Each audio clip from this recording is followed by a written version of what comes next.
Praise the Yeshua மெசியா நாமத்தில் வாழ்த்துக்கள். Yeshua மெசியா உங்களை அபரிதமாய் ஆசிர்வதிப்பாராக. எனக்கு பிரியமான தேவனுடைய ஜனமே, மார்க்கெதன சுவிசேஷம் 5ஆம் அதிகாரம் 26ஆம் வசனத்தில் நாம் பார்க்கிறோம்.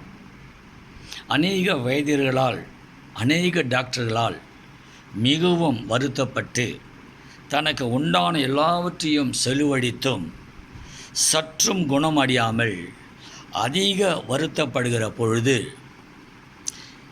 யாஷுவாவை குறித்து கேள்விப்பட்டு, நான் அவருடைய வஸ்திரத்தை அகிலம் தொட்டால் சொஸ்தமாவன் என்று சொல்லி ஜனக்கூட்டத்தில் ஓடி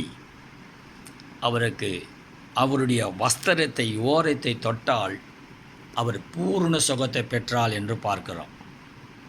இந்த பெண் ஒரு பெரும்பாடு உள்ள ஸ்திரீ, இரத்த போக்கு உள்ள ஸ்திரீ, 12 வருடங்களாக வியாதியில் கிடந்த ஸ்திரீ. 12 வருஷம், 1 வருஷம் 2 வருஷம் அல்ல, 12 வருஷம் டாக்டர்கள் மருத்துவர்கள் எல்லோருமே அவள் கொடுக்க வேண்டிய ஊசி மாத்திரைகள் எல்லாம் கொடுத்தும் சற்றும் குணமாகவில்லை. மிகவும் வேதனைப்பட்டு கொண்டிருக்கிறாள் இரவும் பகலும். அவளை குணமாக்க ஒருவரும் இல்லை, எந்த டாக்டரால் முடியவில்லை. ஆகினால அவர்கள் டாக்டர்கள் கைவிட்டார்கள். கொடுக்க வேண்டிய மருந்துகளை கொடுத்து வீட்டுக்கு கொண்டு போங்கள், அவள் மறித்து விடுவாள் என்று சொன்னார்கள். அவருடைய தாய் தகப்பனார் அந்த பெண்ணை வீட்டுக்கு கொண்டு வந்துட்டார்கள். அவள் வீட்டில் தனிமையில் இருந்தாள். ஆனால் யாஷுவா மெசியா அந்த வழியாக போகும் பொழுது, சீடர்களோடு கூட யாஷுவா மெசியா அந்த வழியில் போகும் பொழுது, இது என்ன சத்தம் என்று கேட்டாள். அங்கே இருக்கிறவர்கள் ஒருவன் மெசியா போகிறார் என்று சொன்னார், அதாவது இயேசு கிறிஸ்து போகிறார் என்று சொன்னார்கள். உடனே அவளுக்குள்ள ஒரு விசுவாசம், அதுதான் ஒரு பொக்கிஷியம், அவருக்குள் இருந்த ஒரு விசுவாசம் எழும்பி, நான் அவருடைய வஸ்திரத்தின் ஓரத்தை தொட்டால் சுஸ்தமாவேன். அதுதாங்க ஐயா. என்னன்னா விசுவாசம், வெளியேற பெற்றது விசுவாசம். சில பேருக்கு தெரியல, கடவுள் சுகம் தருவாரா, டாக்டர்கள் சுகம் தருவார்களா, வைத்தியர்கள் சுகம் தருவார்களா, நாட்டு மருந்து சுகம் கிடைக்குமா, இங்கிலீஷ் மருந்து சுகம் கிடைக்குமா?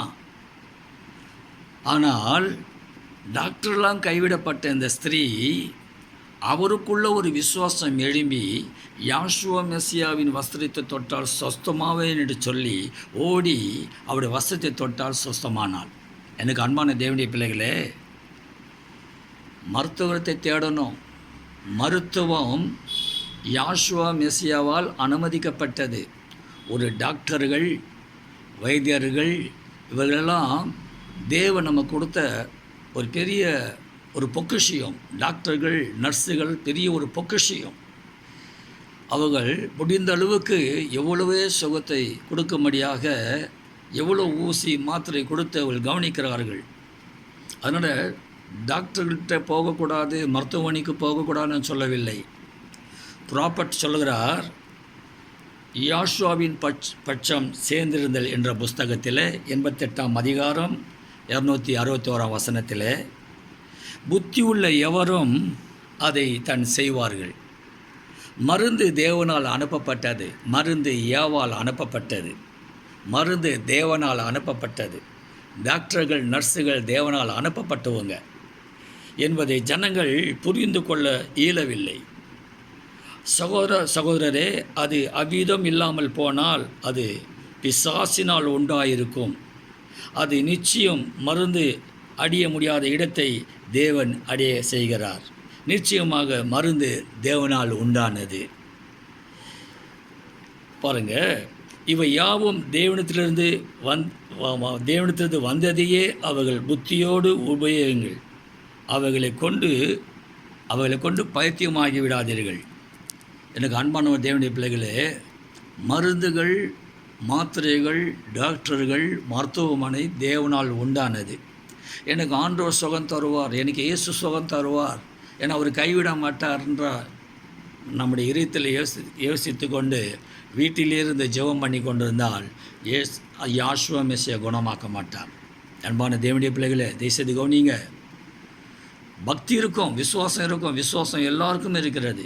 எல்லா மதத்தாருக்கும் விசுவாசம் எல்லாம் இல்லை. கடவுள் ஒருவர் தான்.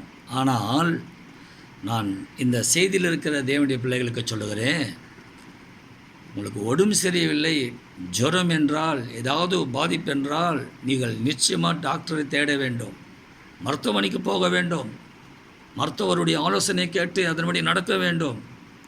ஆண்டவர் சுகம் தருவார், யாஷுவா சுகம் தருவார் என்று அல்ல. சுகம் தருவார். அவர் யாருக்கு சுகம் தருவார்? அவருக்கு தான் சுகம் தருவார். எல்லாருக்கும் சுகம் தர மாட்டார். எல்லாருக்குமே அவர் சுகம் தர்றாருன்னா மருத்துவமனையே தேவையில்லை. மருத்துவமனை இருக்க வேண்டிய வேலை, மாத்திரை ஊசிலாம் இல்லை, இருக்க வேண்டிய அவசியமே இல்லை. ஆகினால பிரியமானவர்களே, நாம் மருத்துவமனைக்கு போவது அவசியம், டாக்டருடைய ஆலோசனை கேட்டு அதன்படி நடக்கிறது அவசியம், விசுவாசத்தில் இருக்கிறதும் அவசியம். உங்கள் விசுவாசம் உங்களை ரட்சிக்கும் சொன்னார். தேவனுடைய பிரியமானவர்களே, அநேக குஷ்டரோகிகள் இருந்தார்கள். யாஷுவா மெஸ்ஸியா இஸ்ரவேலில் அநேக குஷ்டரோகிகளை குணமாக்கலை. அவர் விசுவாசித்து போனவர்களை அவர் குணமாக்கினார். அவர் தெரிந்து கொள்ளப்பட்டவர்களை குணமாக்கினார். எல்லாரையும் குணமாக்கவில்லை. அநேக விதவைகள் இருந்தார்கள். எல்லா வீட்டுக்கும் ஏலியாவை அனுப்பவில்லை.